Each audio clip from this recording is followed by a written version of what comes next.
Duty nga ako kahit araw ng Pasko.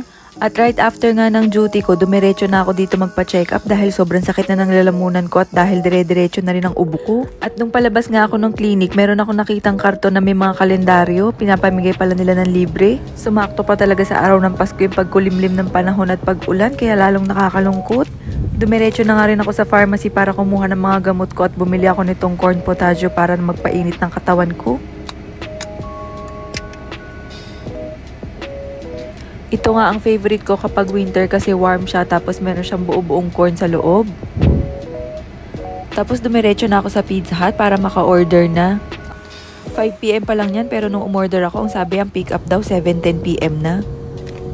Tinawagan na nila ako, akala yata hindi ko nakukunin yung cake.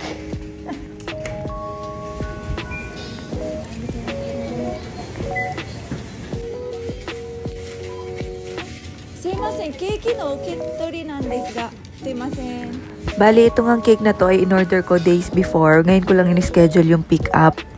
Di ko kasi talaga sure kung makakapaghanda kami kasi nga naka-duty ako. Kaya umorder na ako nitong cake para at least kahit papano meron man lang kami pagsasalu-saluhan. Buti na nga lang dito takapunta si Tata Cristel ngayon dito sa bahay. Ibang-iba talaga ang Pasko dito sa Japan dahil sobrang lungkot talaga. Pag lumabas ka ng bahay, wala kang makikita mga tao sa labas o wala man lang mga Christmas lights or anything na mararamdaman mo yung essence ng Pasko. Ito nga palang binubuksan ko, binilhan ako ni Cristel ng regalo. Kung hindi nyo na nga maitatanong, malipstick talaga akong tao. Lately na lang ako hindi nakakapaglagay kasi parang ewan ko tinatamad ako mag-ayos. Pero kahit yung mga nakasama ko dati sa trabaho, alam na alam nila na hindi ako ma-makeup pero malipstick talaga ako. Kaya nga tuwang-tuwa ako dito sa lip tint na regalo niya.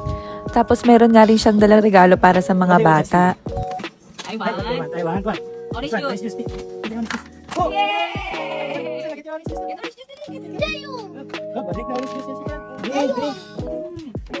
Okay, Rico, you put here. Gummi bako. Put in the gummi bako. Down, kuya, down. Down. Yan. Wow. Nani, sorry. Kuya. Kuya, okay. Oh, bye.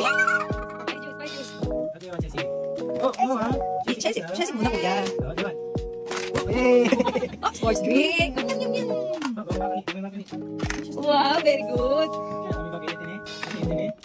Bye, more drinks. Okay.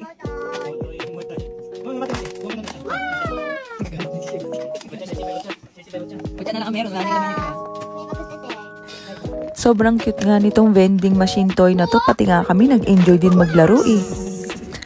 At syempre, hindi rin naman namin palalampasin na magkaroon kami ng entry pang TikTok. So ayun lang for now. Maraming salamat sa Diyos dahil kahit sa gitna ng kabisihan at malayo kami sa mga mahal namin sa buhay sa Pilipinas, masaya pa rin namin na i-celebrate ang araw na ito kahit kami-kami lang.